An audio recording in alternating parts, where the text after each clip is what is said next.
It's the Final Word Daily, and I'm Daniel Norcross. This is Ben Jones. Yes, it's the third day of the fifth and deciding test match, and we thought today was going to be pivotal.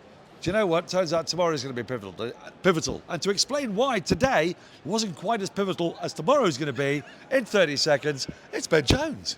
India start the day in a good position and they end it in a brilliant one. Akash, the night watcher, survives, thrashes it around for an hour and a half, gets 66 alongside Yashasvi Jaiswal, who makes another brilliant century. What a player he is, by the way. Supported nobly down the order by Ravi Jadeja. He made some more runs in the way that he always does. Washington Sundar batted like a god for about 20 minutes and dragged India to the point where they could set England 374 runs to win the fifth and final test. It was all going very well before the final ball of the day. Mohammed Siraj bowled a beautiful full in-swinger, went through Zak Crawley, and England have got about 320 to win with 8 wickets remaining because Chris Woakes remains without a shoulder. I think that's pretty much absolutely accurate, except that what we've got to try to do is we've got to try to find words to describe the moral, intellectual and physical superiority of all Indian batters over the rest of humanity. Because that is what we saw today, and that is what we've seen all summer. Yeah, you can take your Bazball. Yeah, you can take your elegant genius of your Jamie Smiths, your all-time worldliness of your Joe Roots. But what we have seen is the continued crushing of the colonial one-time overlords by the just vast superiority of their determination and their will to win. Because this was about will. Today was a test of will, and those Indian batters showed the English what they don't have. They showed the determination to bat, and to bat, and to bat. Or is that just a gigantic exaggeration? I mean, the pitch did ease up a little bit, but Yashasvi Jaiswal is exceptionally magnificent. Ravindra, Jadeja, do you know, I think a few tears were shed by a lot of sporting people from around the world at the thought that Ravindra Jadeja will never play another test match in this country.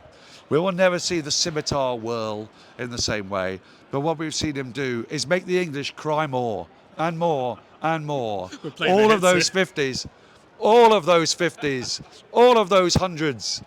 I mean, do you know what? It's salutary, and it makes you just want to take a step back and wonder how it happened.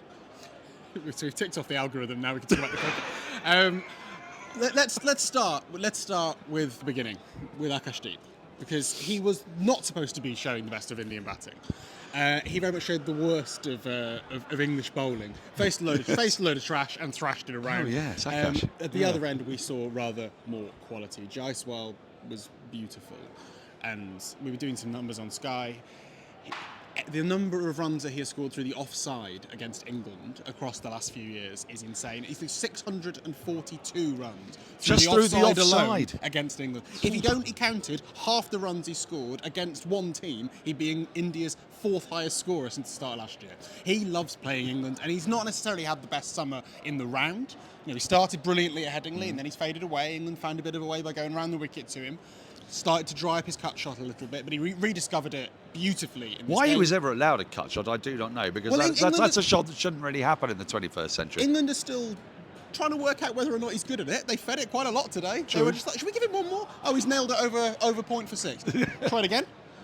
And eventually he did fall with it, but it wasn't until England had given him ample opportunity to get back into form. He does also play the most beautiful ramp, because what Yashasvi Jaiswal has got, more than any other player in the world, is supple knees. He's got great joints. Yeah. Those knees go down, and they just go down in such a gentle way, and then the hand just caresses the ball over the boundary for 6. You can't caress a ball for 6 unless you're Yashasvi Jaiswal. He's got the cartilage of a young man in his knees. He really does. It is elegant, the little drop. It's a little 1-2. No, he played beautifully, and then everyone else kind of played their part. Shubman Gill, the guy that always gets runs, didn't get runs. He ends the series having broken a million different records, but not the one that everyone thought maybe he had a sniff of. And not the Sunil Gavaskar one as well, because he was all over that. He only needed 191 runs after 2 tests to go past Sonny G. But then I wonder, Shubman Gill's a very respectful man.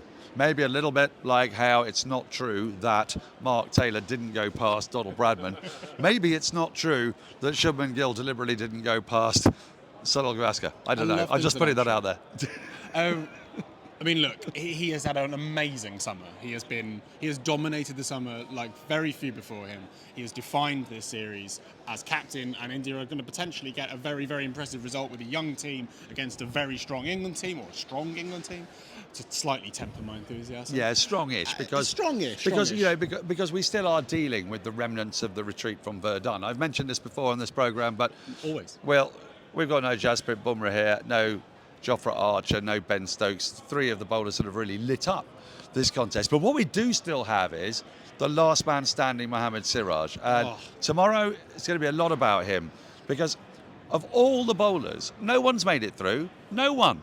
But Siraj. And I want to have some plaudits for him today because he was great at the end there. He's still running in. He's still got that power. He's still got that masculinity, that verve, where all the others were too weak and they fell aside. It was that pure Indian masculinity that has taken Siraj through to the fifth and final test. So of the two bowlers who have played in every test, Chris Woakes is, to all intents and purposes, deceased. And Mohammed Siraj is still playing, still pounding in, and able to deliver at the very end of the 23rd day of this series. Tomorrow he could get the winning wicket that draws the series. Oh, I think he has charmed people. He's charmed me. I've been charmed by him watching him in Australia for the last few years. I'm very much a Siraj fan. You know what you're going to get. He's going to bowl a load of tosh, and then he's going to bowl 5 of the best overs you've ever seen in your life. And he's not going to break a habit of a lifetime by only doing the one.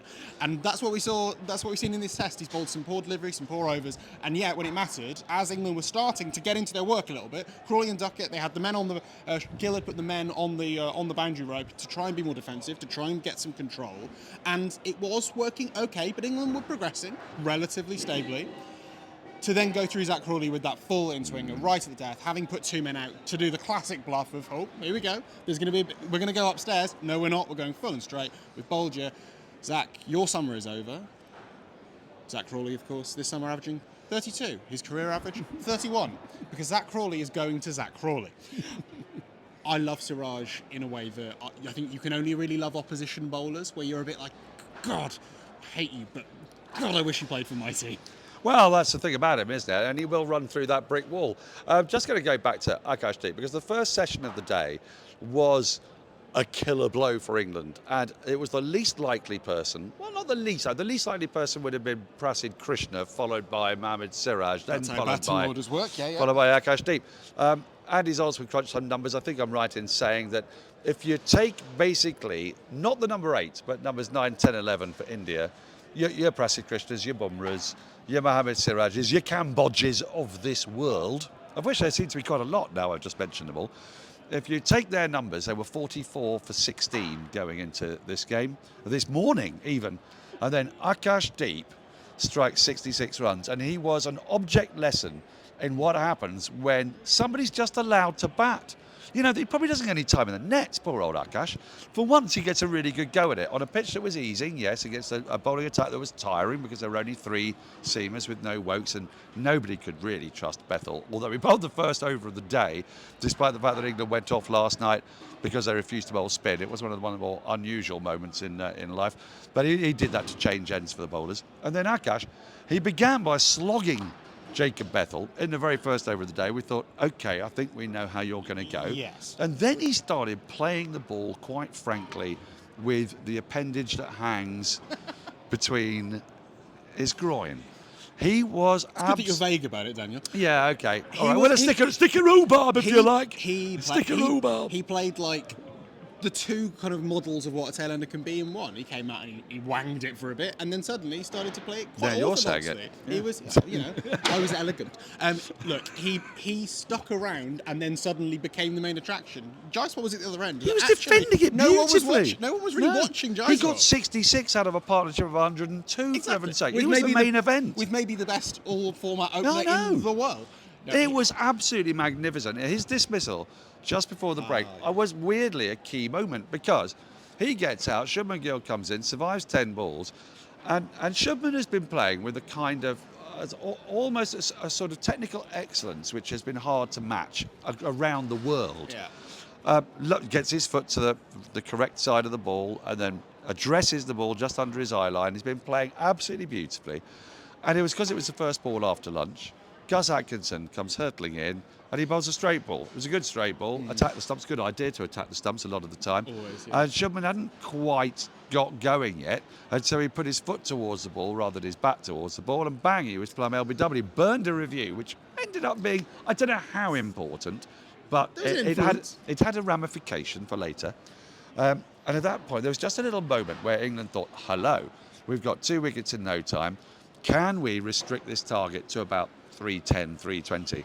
But no, those Indians were having none of it. They were going to make sure they were going to bat and bat and bat.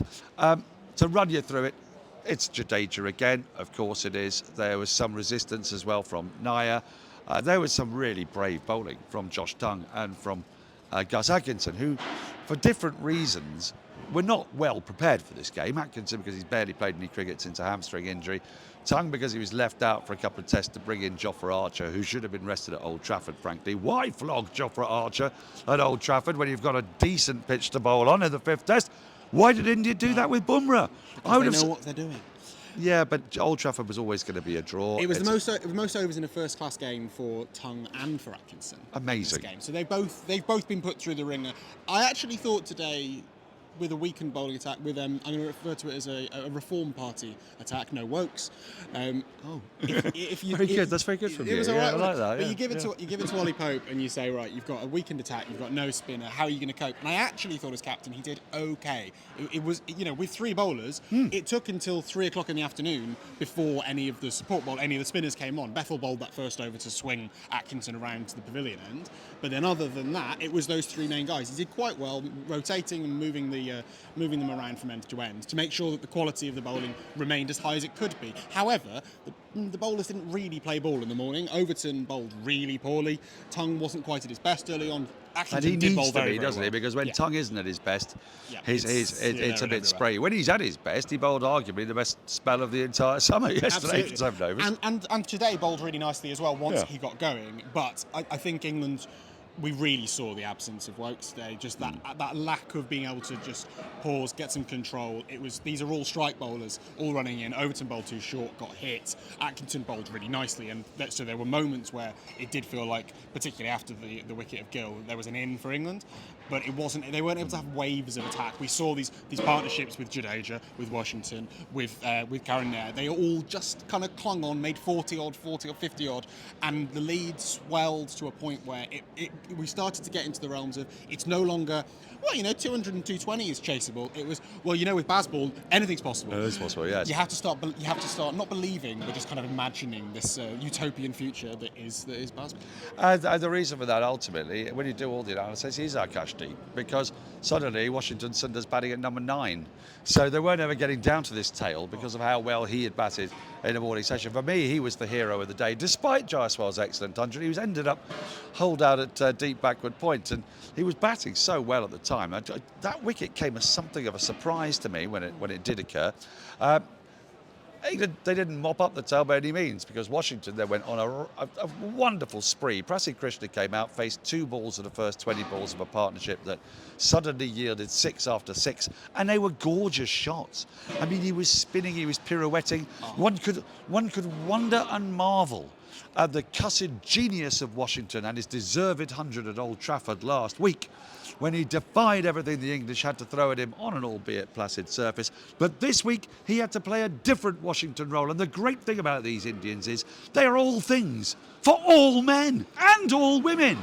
He was able to smack it to all parts. It was flying into the stands. Take that, Bazball. You really want to see somebody do it properly, you get an Indian in, and his name is Washington Sundar, and he was hitting 6s for fun.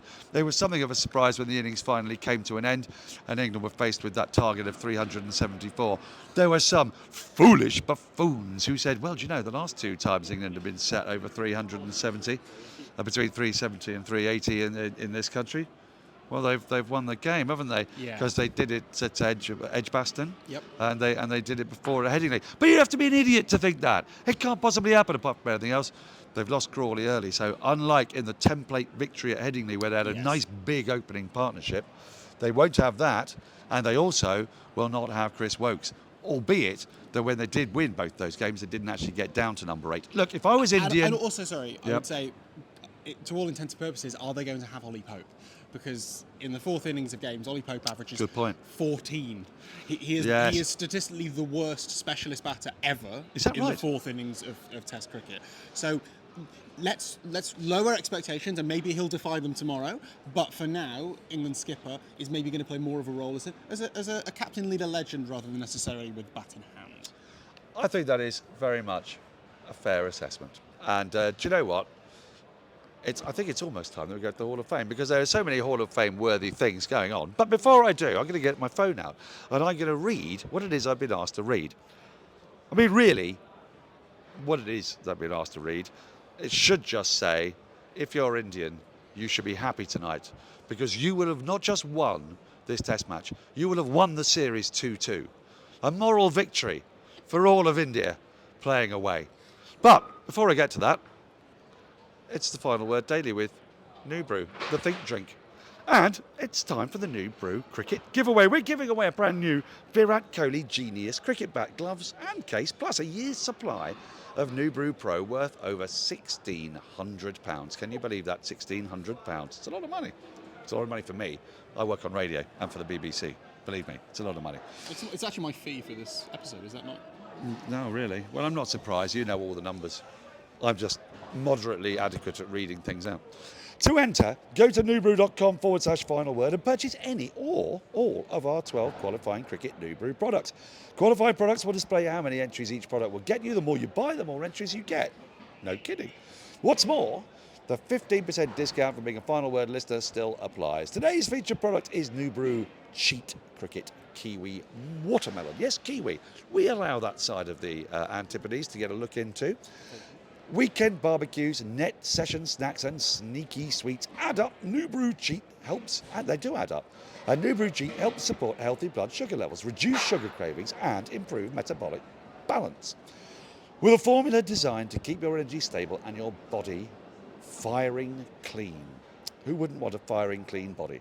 Noobru has over 3,000 verified reviews online with an impressive 4.9 stars out of 5. You can't do an awful lot better than that. Winners will be announced at our Wormsley cricket match on Monday the 18th of August. If you haven't already bought a ticket, please do. We'd love to see you there. The Final Word against Zero Ducks. It's going to be a lot of fun. And you might be the recipient. You might win the bat. You might even get to use it at the match. Think what that would be like. By the way, the Noobru Virat Kohli Genius Cricket Bat and Gloves giveaway, UK residents 18 plus only, please, runs Tuesday the 22nd of July, which is quite some time ago, until Monday the 18th of August. Qualifying purchases earn entries automatically. Different products earn different entry amounts, but the more you buy, the more entries you get. No purchase necessary. Postal entries accepted. Full terms are available at noobru.com/Final Word. It's been a long day, it's been a long test series. It's time for us to take a break. On the other side, it's going to be the Hall of Fame. Ow. Welcome back. You just can't find the props these days. Welcome back to the Hall of Fame. And we've got a few possible entries, I'd have thought, today. Look, today wasn't as funny as yesterday, because yesterday was all about wickets galore. We've been watching turgid pitches, blah, blah, blah. Today, there's a sort of hint of turgidity returning, but it's not the full turgid. It still had some fun. There were still some wickets. There was still stuff going down. Ben, for you, what was it? I'm going to piggyback on some discourse from yesterday that I didn't get to talk about. Today we saw the return of a knowing embrace. We saw Akash and Ben Duckett having another little cuddle in the opening stages of today. I think it was during a review. There was a chance for a little amorous return. It didn't seem quite as spiky as yesterday. It seemed less, to quote the phrase of old Ponsonby, it was less socially illiterate. Yes, I'm sorry about Cam Ponsonby. If you were upset by that, yeah, can you take it up with Cameron Ponsonby rather than messaging me on Twitter next time? Because I didn't say it, right? I didn't say it. I wouldn't be so foolish. Why would I say something so daft? And obviously he's been sacked. That's why I'm on today. Correct. Look, it was a nice moment that slightly took the heat out of what was a very overblown interaction. The other more crickety one that I really enjoyed, and I'm thrown in the Hall of Fame, was one particular shot from your man Washington Sundar. He was on one leg, Lara-esque, and he absolutely pings it into the JM fin. And it is... The sound off the bat is one of the nicest things in cricket. We all know that. This was another level. He hit it so hard, so cleanly, that the commentators in the box, you could hear all 9 of them off mic just go, oh! Which I think is the aim for all cricket, all cricket should essentially invite non-microphoned up exclamations. It was a beautiful innings, and that was probably the highlight of it. And well, we might see him engage with the ball, but if that's the final flourish of Sundar's summer, then I'm very happy to see him. For me, I mean, it's a tough one between the silky smooth, beautiful elegance of Yashasvi Jaiswal, my favourite opening batter at the moment in the world. Of all time, you said absolutely earlier. none. I did say of all time. I just love watching him, and why wouldn't you? But I think for Hall of Fame worthiness, it's Akash Deep calling for a fresh set of gloves, and I swear it might not be true, but it felt like he faced a couple of balls, and he went down away and he said to Jaiswal, "Yeah, he's doing a little bit here and there." It's like, mate, you're doing great here. You're doing really great, but you know you're talking to like an all-time generational opener. He didn't care about that. He was suddenly like all the greatest tailenders, living their very best life. And do you know what? I've felt everybody today that isn't a generational opening batter was Akash Deep. So to me, Akash Deep is my man of the day, my moments of the day, my hour and a half of the day. I kneel down before you, Akash, and in deep, deep appreciation. I'll be honest, Dan, that's kind of this thing you were saying about Washington Sundar about 12 minutes ago. Yeah, I know. Well, do you know what it is? I think I've got Stockholm syndrome. Can I become a nationalised Indian? Because, I mean, look, I'm not ready yet, possibly. I might have to go through various tests and, you know, do things better, because obviously I do things worse than almost all Indians. But I can learn. I can learn if you can help me. Help me. I feel like I'm watching a man Help make a me. very poor decision. On the Akash touch, Well, they're going to dominate cricket forever, and I love cricket. So why can't I be on the winning side for once? could be a worse move. I think the Akash situation, it reminded me of like when if you ever meet a comedian, and you immediately go, "I've got a joke for you." It was just like, I know what you do, and I reckon I could probably do it too, actually. I have to bowl all the time. You never have to bowl, Yashasvi. So, yeah. And then he got out to quite a pedestrian ball that just bounced a little bit, and he looked to turn it into the onside, but he didn't need to, got leading edge. But look, we've all done that, Akash. I've got one final stat. For this one. It's a throw into the Hall of Fame. We're talking about Indian batting domination. They have hit more boundaries in this series Yeah, they than have. any team ever. Yeah, they in have. any series ever. That's good, isn't it? That's Take good. that, Bradman. Yeah. I Yeah. always said he was overrated. How many boundaries did he hit today? Yeah, so real Bazball comes from India. All these idiotic English people banging on about how they've changed cricket. They know nothing. Oh, I'm done now. No, I've done enough of this. By now, all the Indian listeners have finished. You know what? It's 23 days in and we've both gone mad. England have a chance of winning tomorrow as well. Yeah. That'd be weird, wouldn't it? I think they're going to have a real dart today. Anyway, everyone stop listening by now. Yep. So we should be fine now. Quite right. Just a reminder, we're going to be back with what might be the final day. There's a threat of a little bit of rain knocking about. If the rain stays away, England can't bat a day. And if they do bat for even 70 overs, they'll either win or they'll be out. So Correct. it looks like we're actually going to get a 4-day test. So, yeah, I know there's joy and delight in certain quarters, but not from me. I like to go the whole way. I'm a man for the full 5-test, 5-day marathon, but it'll be what it will be. Do you know what? Karma will decide. I'm already learning how to become Indian. You see how well I'm going? I'm getting the idea. I was going to say that the one thing you could never be accused of was overly succinct. So That's very true. It's time for us to go. We're going to be back tomorrow. I can't remember who's with me. It might be Cam. it's not me. It's not you. I'll have been sacked as well. So Don't forget to go to thefinalword.com. No, I've got that completely wrong. Go to noobru.com/the final word, where you can still get your 15% discount. But from me, Daniel Norcross, and from Namaste, by the way, and from Ben Jones, it is goodbye.